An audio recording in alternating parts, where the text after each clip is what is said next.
Hello, Galaxy! I'm Chris Perillo, not live this time, even though I unboxed my iPhone 8 Plus live a few minutes ago. I did not boot it up for the first time in that video because I wanted to record my first impressions here with you now, not so live. I also took time to live stream the Apple TV 4K live for everybody. So you got two videos live from me yesterday. It was a lot of fun to interact with everybody. We'll have to do a lot of that more often. What do you think? Should I get back into doing live videos again? I think I may find another studio to do it within, though, if I decide to go that route. Let's go ahead and boot this up for the first time. Power button. Did I not hold on to it long enough? I did. Okay, just took a second or so to boot up. There's the classic logo. Looks pretty clean. Screen looks normal, right? You know, you obviously have a screen that isn't going to blend in with the chin or the forehead. Hola! Speaking Spanish again. Let's see here. Allo. Let's see here. I don't know what it says there at the bottom. Let's go ahead and swipe. Okay. Swipe over? No. Can I press the button? Press the button. Okay. English. US. Quick start. If you have an iPhone or iPad running iOS 11, bring it nearby to sign in automatically. If you want, you can also set up this iPhone manually. That's pretty cool. I really like that. Let's see here. So I'm going to hold it next to the other phone. Okay, I'm close to it, but apparently I can't be recording a video at the same time. That's what I'm doing. I'm literally right on top of it. Nope, I guess it doesn't want to work, or maybe I'm doing it wrong. Or it could be that I'm recording a video with the other phone, set up manually. This is the third time I've tapped, fourth, set up manually, fifth time I tapped. Okay. I'm going to activate it here, theoretically. It says it may take a few minutes. It does warn me that it may take a few minutes to set up the phone. Sorry, I didn't realize that would be knocking into the desk there. Could not activate.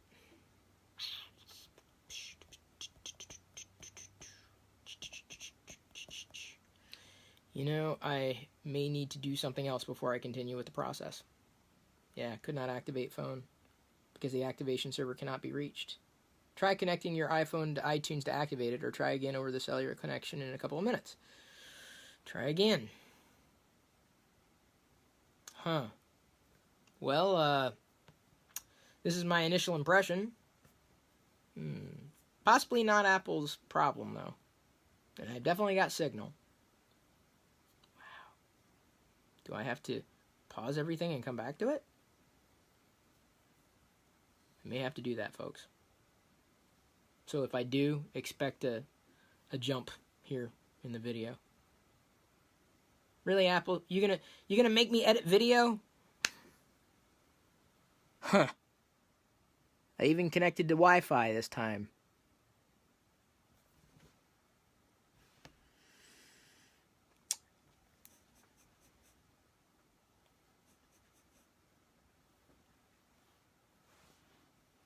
Isn't that what they do in the movies? They hold their phone up to try to get signal? Is that what I'm doing?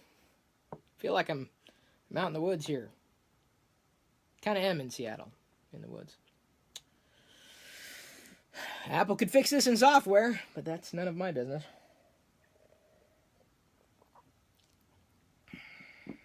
Oh, yay! Finally, no.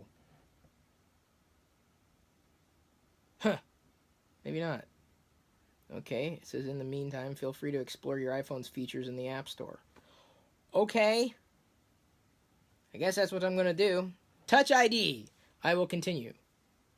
Now, so far, and it may be that I haven't been paying too much attention to it, but to this point, I have not seen any frame drop or skip necessarily. Adjust your grip. Okay, I'm setting up Touch ID. It is pretty simple.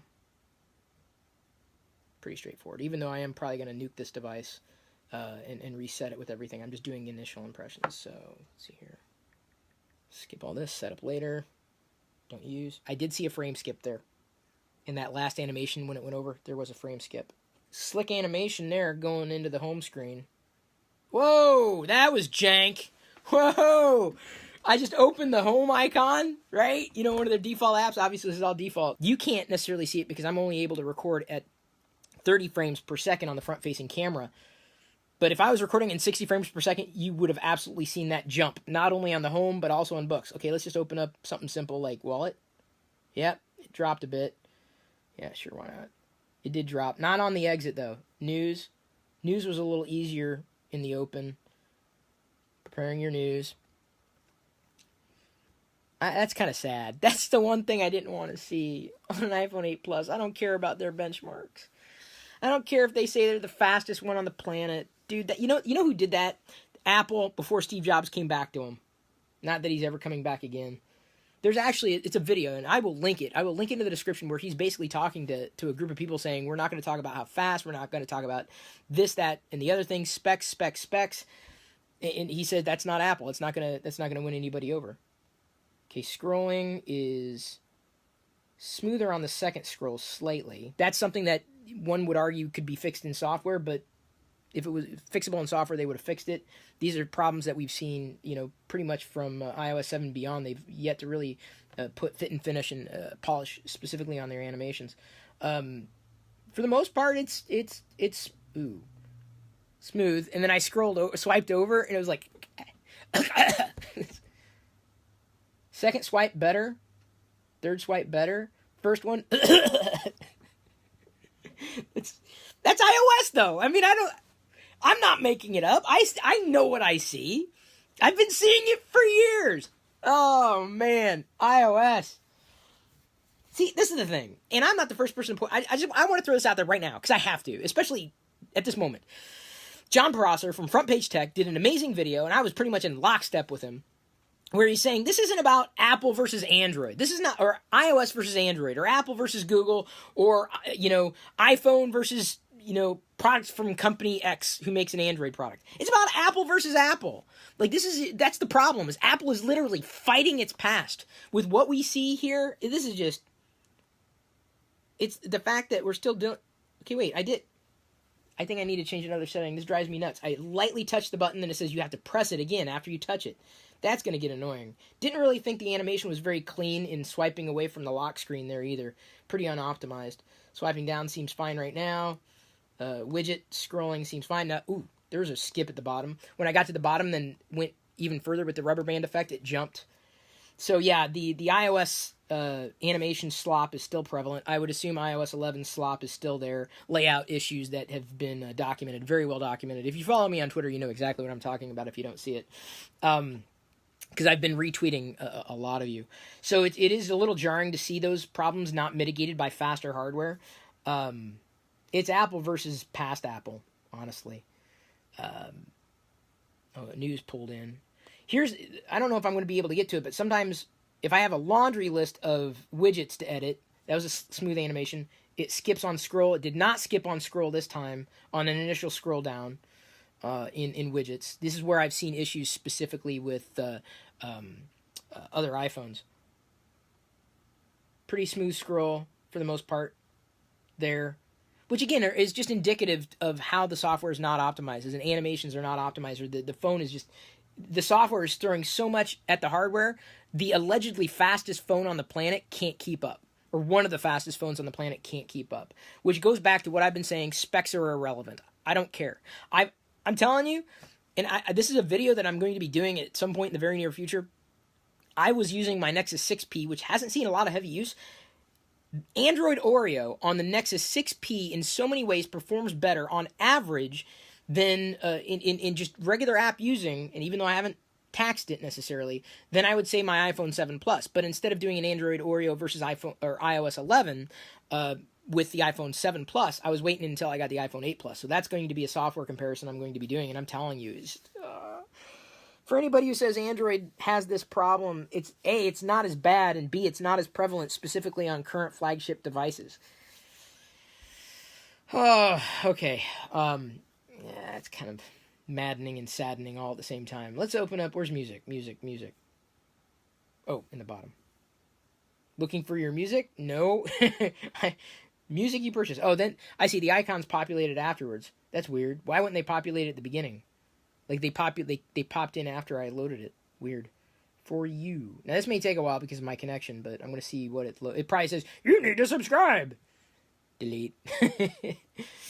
Yeah, I think it's pushing me to a subscribe prompt. Again, I don't want to speak to the speed in relation to the connection I'm using versus the speed of the device.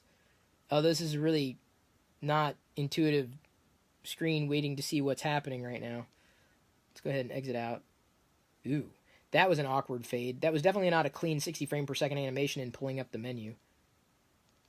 Second time I pulled up the task screen menu, it was a lot smoother. So it was dropping, it was basically skipping jank. iOS, I'm telling you, iOS has got jank. iOS has more jank than Android. I'm here to say it. I'm talking specifically about flagship devices today. I don't want to hear about Android devices being slower because they're not. Their software is optimized. In fact, I will go as far as to say this about iOS and Android. Given my initial experience, my initial impressions with iOS 11, specifically on the iPhone 8 Plus, fresh out of the box first boot, I believe that new versions of Android make older Android phones seemingly better and more responsive versus newer versions of iOS, which actually do more to harm older devices. iOS 11 on Diana's iPhone 6S has actually introduced speed issues that I'd never seen before on that device. Like problems, like outright just performance. Like the apps actually pause. They launch and then they pause before you can use them for like 1 or 2 seconds on an ample device. So, I understand the way Android's been done. Updates don't always get pushed to flagship devices. All the more reason why I'm fascinated to see what's happening was fascinated with the Nexus, now fascinated with the Pixel. But even newer Android devices don't have these same problems as iOS does. It's a myth that Android performs less. Now, in terms of software updates, I can't argue with the OEMs in potentially other relationships in the industry. But the Pixel always gets it. Like the Pixel always gets updates, just like the Nexus always got updates. Moreover, with Project Treble coming down the pike, a lot of those issues that you may have had as iOS user going to Android don't make performance one of them, because that's not it. Updates is going to be a thing of the past if the industry adopts Project Treble with Android Oreo moving forward. Wow, that's kind of sad. That I saw the kind of a hickey-jicky, herky-jerky. The animation just doesn't seem fluid. Animations and swiping, even after it's cached, it's fluid-ish, but it just doesn't seem to be. On ProMotion, this is a lot cleaner. On iOS specifically, I can't compare it to any other platform. I can only compare apples to apples. I can only effectively compare it that way. And I know that's difficult when I say that Android's this and Android's that, but I think it's just something that I keep hearing as an excuse over and over again, and it's wrong. People are absolutely incorrect. I think iOS shows its lack of software quality control with every passing revision, making older iPhones and iOS devices like iPads work less and less as cleanly as they did early on. It has nothing to do with anything apart from software. And I don't want to hear Apple can't keep up with scale. They got the money to hire the right people. Can they and will they? That's the question. I believe Apple's going to be Apple's worst enemy with this. Its hubris is going to get in the way. This is the stuff I'm tired of, man. This is the stuff that's not mitigated in iOS. If you thought the iPhone 8 was going to be any better than the 7 for performance, no. iOS has still got a long way to go. And here's the problem. You've got to live with this version of iOS for the next year. You do. You'll get incremental updates. Things may improve over this cycle of iOS, but then you're going to start all over again with problems with iOS 12. They don't need to change anything because people keep thinking the value of the iPhone here is not connected with the value of the iPhone here. It's the software that matters. It's the software. Software. Not the hardware. It's the software that's valuable.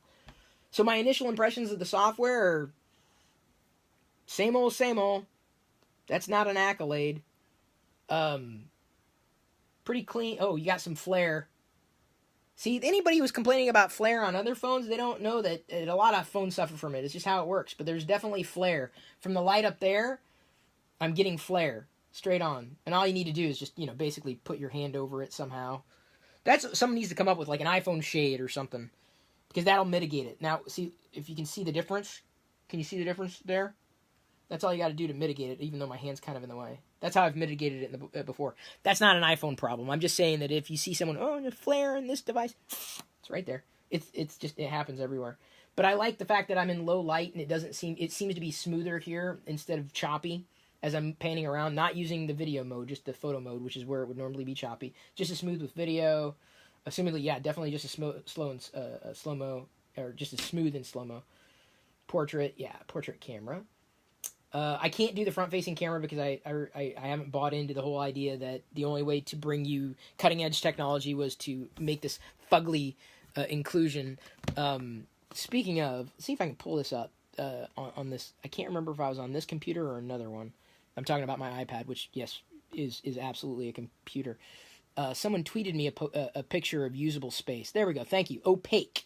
I'm going to go ahead and pull up your tweet here because it's relevant. Thank you, A, for tweeting and following. But Opaque, or at iPhoneist11, says, Chris Perilla, what's the point of going all screen? He links off to WebKit, which is Apple's effectively a web development project, open source, as it was in the very beginning before Apple picked it up. This is the safe area for web pages now. So you're talking about the iPhone 10. I realize I'm doing an iPhone 8 Plus first impressions, but if you're talking about the screen being one of the bigger values of the iPhone 10, this is perfect timing. Look at that. That's the safe area. So that screen can't effectively be used by web pages. That's what Apple's saying, for it to be optimized for the iPhone 10. So if you're cutting out the value of using that screen real estate just to have the screen real estate there, partially used, what, are you not going to browse the web anymore on your phone? What again was the point of not obscuring the visual of this area here, the sensor housing? Why? If that's a safe area anyway, why aren't you obscuring it? God, I'll give Essential one thing, at least they did. I mean, you know, you talk about a screen. This screen is ample. It works. I can use the entire screen for anything and everything. I don't have to wait for a web developer to come in. I'll give the iPhone 8 Plus that. There's a first impression. I can use the whole screen. Granted, it's still as unoptimized as ever. It may get better over time. May. It's iOS. Don't expect a better iOS experience outright. I haven't necessarily had a chance to charge it, plug it in.